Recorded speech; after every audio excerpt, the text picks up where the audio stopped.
목소리로 7절 읽어보도록 하시겠습니다. 제가 시작을 해야 시작.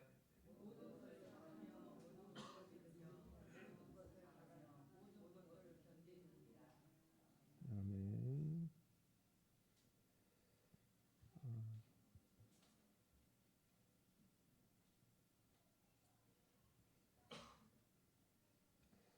제가 오늘 이 자리에 이렇게 서 있지만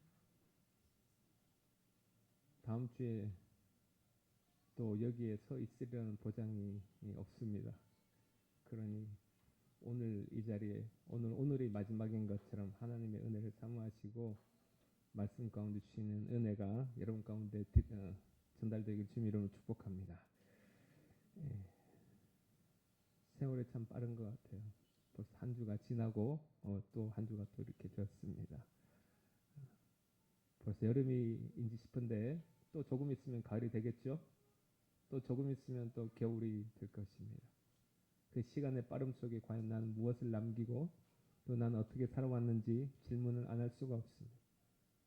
그 질문 가운데 예배를 통하여 하나님 앞에 드려진 이 예배가 가장 여러분에게 소중하고 기억에 남는 시간이 되길 주님 이름으로 축복합니다.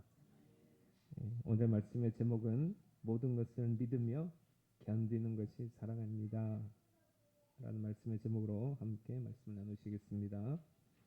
사랑은 모든 것을 믿으며 모든 것을 견디는 것입니다. 오늘 본문에서 사도 바울은 고린도 교회를 향해서 모든 것을 바라며 모든 것을 믿는다고 고백을 합니다. 그는 고린도 교회 안에 많은 문제가 있음을 잘 알고 있었어요. 실제로 여러 문제들을 지적하기도 했습니다. 그럼에도 불구하고 그는 하나님께서 여전히 그 교회를 변화시키실 것이라는 소망을 품고 결코 포기하지 않았습니다. 어쩌면 오늘 말씀은 사도 바울 개인의 믿음의 고백일 수도 있습니다. 비록 실망스러운 현실 앞에 서 있지만 그럼에도 고린도 교회를 사랑하시는 하나님의 사랑을 의지하며 끝까지 포기하지 않겠다고 하는 믿음의 고백을 하고 있는 것입니다. 믿어주고 또 믿어주고 또 믿어주고 바울의 이 마음이 고린도전서 1장 8절에서 잘 나타나고 있습니다. 고린도전서 1장 8절 말씀 보면 이렇게 나와 있습니다. 우리 주 예수 그리스도의 날에 책망할 것이 없게 하시리라 이렇게 기록이 됐습니다. 이 말씀은 바울의 막연한 자기 위안이나 희망이 아닙니다. 이 고백은 분명한 바울의 믿음의 고백인 것입니다. 여러분, 한 번 믿는 것은 내 의지로 내 힘으로 믿을 수가 있습니다. 그러나 그 다음 단계는 그 다음 믿어주는 것은 내 생각이나 의지가 아니라 믿음의 문제로 넘어가게 됩니다. 현실적으로는 믿을 수 없지만 그렇지만 믿어주는 것, 그게 진짜 하나님 앞에서의 믿음인 줄로 믿습니다. 그것은 상대방을 믿는 것이 아닙니다. 첫 번째는 상대방을 믿었지만 실망했을 때 그 다음에는 이제 믿음의 단계로 넘어가는데 그 믿음의 단계는 바로 하나님을 향한 믿음의 단계로 넘어가게 되는 것입니다. 상대방 안에 계신 주님을 믿는 것입니다. 그리고 이렇게 기도하는 것이 맞습니다. 바울의 고백처럼 우리 주 예수 그리스도의 날에 주님께서 회복시키시고 고치시고 온전케 하실 것임을 믿습니다. 라고 고백하는 것이 맞는 거예요. 사실 교회 안에는 저를 포함해서 완전한 사람은 아무도 없어요. 누구나 실수도 하고 부족한 부분도 있습니다. 처음 만날 때는 장점이 보이죠. 장점이 보이죠. 시간이 지나면 단점이 보이기에 마련입니다. 그런데 그런 사람들을 보면 그래도 나는 저 사람보단 낫지라고 비교하거나 판단하게 되면 우리는 그리스도 안에서 온전한 관계를 맺기 어려워지는 것입니다. 교회는 예수 그리스도의 희생으로 세워진 공동체인 줄로 믿습니다. 그러기에 교회가 가져야 할 가장 기본적인 마음은 희생이에요. 만일 다른 사람은 어떻든지 상관없이 나만 잘 되기를 바라며 비교하는 그런 공동체라면 이미 중요한 본질을 잃어버린 공동체가 될 수밖에 없는 것입니다. 우리가 서로의 실수나 연약함을 판단하거나 정죄하기보다 오늘 본문의 말씀을 기억하며 사랑으로 섬기는 공동체가 되시기를 주님 이름으로 축복합니다. 그렇다면 본문에서 말하는 모든 것을 믿으며 모든 것을 견디며 이 말씀의 뜻은 무엇일까요? 먼저 모든 것을 믿는다는 것은 모든 것은 원어로 여러분 모든 것이라고 하면 여러분 너무 부담스러울 수 있을 거예요. 그렇지만 여러분 이것이 우리가 만날 수 있는 상황은 지금밖에 없는 것입니다. 그렇기 때문에 이 모든 것은 원어로 말하면 어떤 상황이든 이런 뜻입니다. 어떤 상황에 있어든 믿는다라고 하는 것입니다. 실수하든 넘어지든 연약하든 반복되든 어떤 상황에서도 믿어주는 것입니다. 믿어주는 거예요. 넘어져도 다시 일어날 걸 믿고 할렐루야. 실수해도 다시 고칠 것을 믿고 그 사람을 믿는 것이 아니라 그 안에 계신 하나님을 믿는 것임을 믿을 수 있기를 축복합니다. 여러분 이것은 맹목적으로 내가 하는 일인 모든 것이 다 옳아라고 믿는 것도 아니에요. 그리고 또 반대로 나는 다 옳아, 내가 하는 것은 다 옳고 믿을만해 라는 자기 확신도 아닙니다. 오히려 현실의 문제를 분명히 알고 있어요. 우리 각자만의 현실의 문제를 분명히 다 알고 있어요. 오늘 찬양을 했지만 여러분 우리는 고개를 들어 주님만 바라본다고 찬양을 했잖아요. 그렇지만 여러분 고개를 들어서 주위를 한번 보십시오. 보세요. 쭉 한번 훑어보세요. 그냥 보기만 하세요. 아무 말도 하지 마세요. 보기만 하세요. 볼 때 여러분 한 분 한 분을 볼 때 겉으로는 말하지 마세요. 시험 드니까. 근데 한 분 한 분을 볼 때 문제점이 보입니까? 안 보입니까?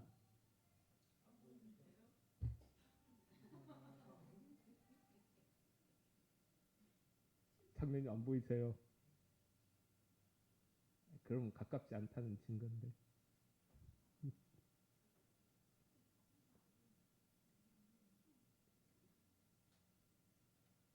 저는 보면요, 죄송해요, 다 보여요.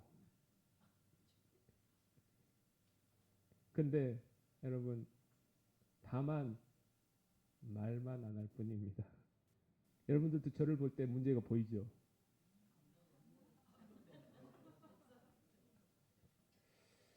그 말에 전 동의하기 어렵습니다. 이게 얼마 동안 한 10년 이상을 보았는데 안 보인다고 하는 건 진짜 이상한 거 아니에요? 받아들이는 거예요. 심심한 감사를 표합니다.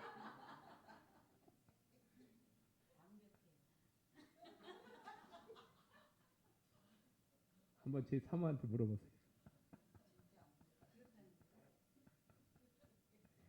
그거는 눈에 뭐가 씌어가지고. 아무튼 그렇게 문제없이 봐주셔서 너무 감사드리고 한세일 사님 말씀하신 것이 참 이렇게 마음에 와닿네요. 그냥 있는 대로 받아주는 것이 우리 교회 공동체에서 또 서로의 관계 속에서 가장 필요한 것이 아닌가 하는 생각이 듭니다. 할렐루야. 있는 그대로 인정해주고 받아주는 거 너무너무 귀한 모습 같아요. 그래야 유연해지잖아요. 유연해져요.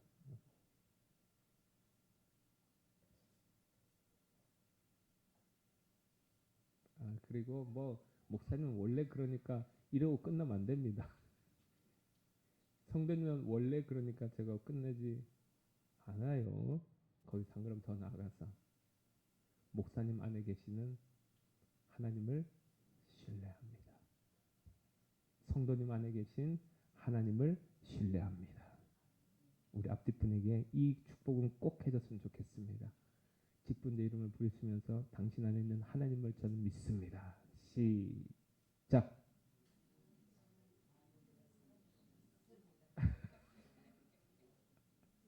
저는 권사님 안에 있는 하나님을 믿습니다. 우리 장로님 안에 계신 하나님을 믿습니다. 그리고 우리 사모 안에 있는 하나님을 믿습니다.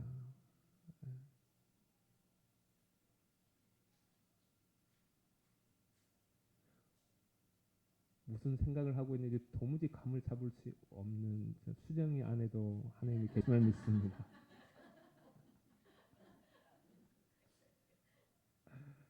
예, 그래요.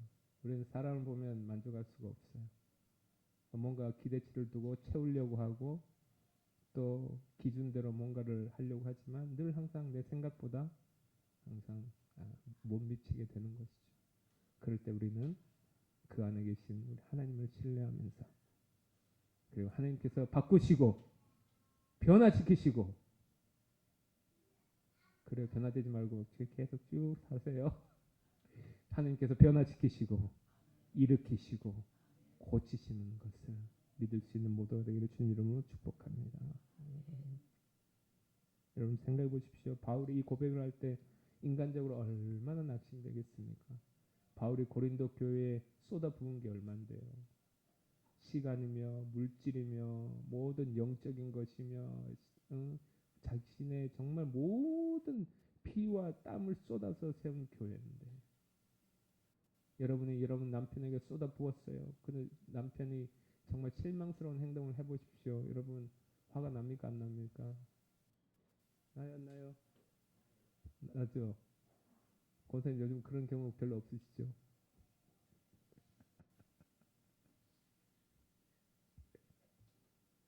자신의 피와 땀으로 세운 교회인데 여러분 떠나자마자부터 막 문제가 끊이지 않는 거예요. 도덕적인 문제도 끊이지 않고 막 서로 사랑하지 못한 채 파벌로 나뉘어가지고 다투고, 여러분 그리고 막 서로 너무 애기 같은 신앙생활, 막 자기가 갚아둔 은사가 막 최고라고 막 사람들에게 막 그렇게 얘기하는데, 그런 얘기가 들려온단 말이에요.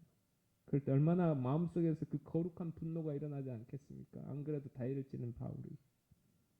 그럼에도 바울은 그 교회를 세우신 분이 하나님이심을 기억하고 주께서 반드시 주의 몸된 교회를 회복시키실 것이란 믿음으로 끝까지 신뢰 한 것입니다.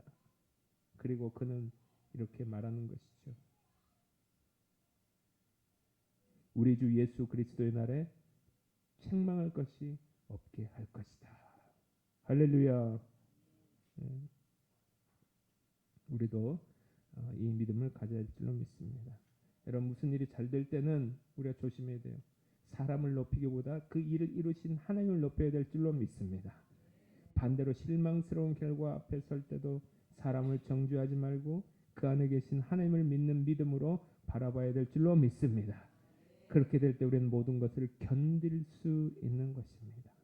여기서 견딘다는 표현은 앞에 여러분 7절 맨 앞에 보면 모든 것을 참으며 이렇게 되어 있는데, 이 참는다는 말과 조금 의미가 다릅니다. 원어는 달라요. 참는다는 것은 관계 안에서 감싸주고 덮어주는 것을 말합니다. 그러나 여기서 견딘다는 말은 상황과 고난 중심의 표현입니다. 다시 말씀드리면 어떤 고통이 와도 포기하지 않고 버티는 것을 말하는 거예요. 상대방의 연약함 때문에 내가 고통받고 손해를 보아도 끝까지 그 관계를 지키는 것이 바로 견디는 사랑인 것입니다. 할렐루야. 너가 나한테 그렇게 실수를 했어? 너가 나한테 그리고 실수해서 나한테 이런 피해를 줬어? 그럼 끝이야. 끝. 아무리 뭐 예수 믿고 어쩌고 소용없어. 끝이야. 난 뒤도 안 돌아오고 돌아설 거야. 여러분 이러한 것이 아니라, 분명히 실수하고 연약함을 통해서 내가 어렵고 고통을 받지만, 그러나 그럼에도 불구하고 하나님께서 저 영혼을 반드시 살리실 것이라는 것을 믿고 사랑 안에서 관계를 끊지 않는 것이 끝까지 견디는 것인 줄로 믿습니다.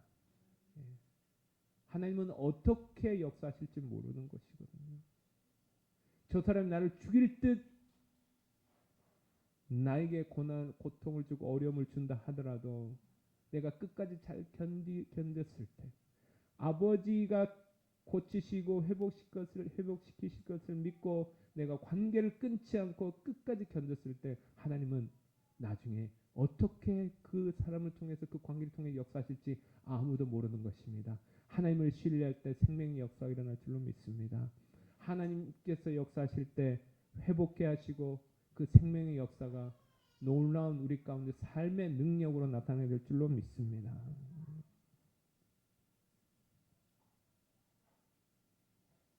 그렇게 할 수 있는 이유는 하나인 것입니다. 그러니까 바울이 고백한 것처럼 그리스도 예수의 날에 하나님께서 반드시 회복시키실 것을 믿기 때문에. 사랑하는 여러분, 여러분의 자녀를, 부모를, 배우자를, 그리고 여러분이 마음에 품고 있는 누군가를 하나님께서 온전케 하실 것을 믿으십니까? 다시 한번, 사랑하는 여러분, 여러분의 자녀를, 부모를, 배우자를, 그리고 여러분이 마음에 품고 있는 누군가를 하나님께서 온전케 하실 것을 믿습니까? 그렇다면 바울의 이 믿음의 권면을 따르시기를 축복합니다. 하나님의 역사는 사랑 안에서 서로 신뢰하도록 이끄세요. 그러나 반대로 사단은 언제나 공동체 안의 신뢰를 무너뜨리려 합니다. 누군가의 실수와 부족함이 계속 눈에 띄어요. 그것을 참고 견디는 것은 쉬운 일이 아닙니다. 그러나 바울은 그것이 바로 아가페 사랑이라고 말하고 있는 것입니다. 물론 이것이 그 사람의 죄를 대신 감싸주거나 책임져야 한다는 뜻은 아니에요. 죄는 죄로 분명히 알려줘야 합니다. 책임도 본인이 져야 합니다. 사랑은 죄를 무조건 덮는 것이 아니라 비난하거나 단절하지 않고 관계를 지켜내는 것입니다. 이 점은 요한복음 21장에서 예수님과 베드로의 대화 속에서 잘 드러납니다. 자신을 배반한 제자 베드로에게 예수님은 책망보다 회복의 기회를 주셨어요. 사랑의 표현에 실패한 제자 베드로에게 다시 한번 그 사랑을 세울 기회를 주신 것입니다. 내가 나를 사랑하느냐? 3번 반복된 이 질문은 사랑을 저버린 자에게 다시 기회를 주신 하나님의 아가페 사랑이었습니다. 예수님은 지금도 우리에게 끊임없이 물어보세요. 내가 나를 사랑하느냐? 여러분, 제가 음악 상담 심리 공부를 하고 있습니다. 그런데 그 공부하는데 한 교수님께서 이렇게 말씀하십니다. 이 공부를 하려면, 음악 상담 심리를 하려면 2가지를 사랑해야 된답니다.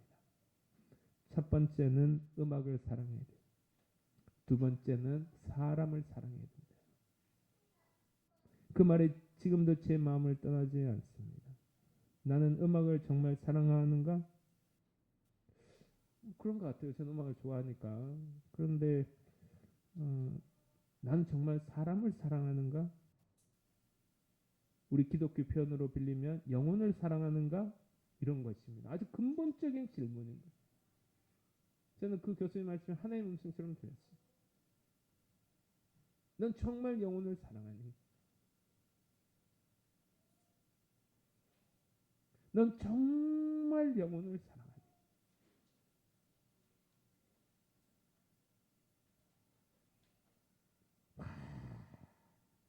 주님께서 제게 막 그 질문을 하시는데, 아니 뭐 막 하시진 않고 조용하게 그러나 인자하시게 말씀하시는데 대답이 선뜻 나오지가 않는 거예요.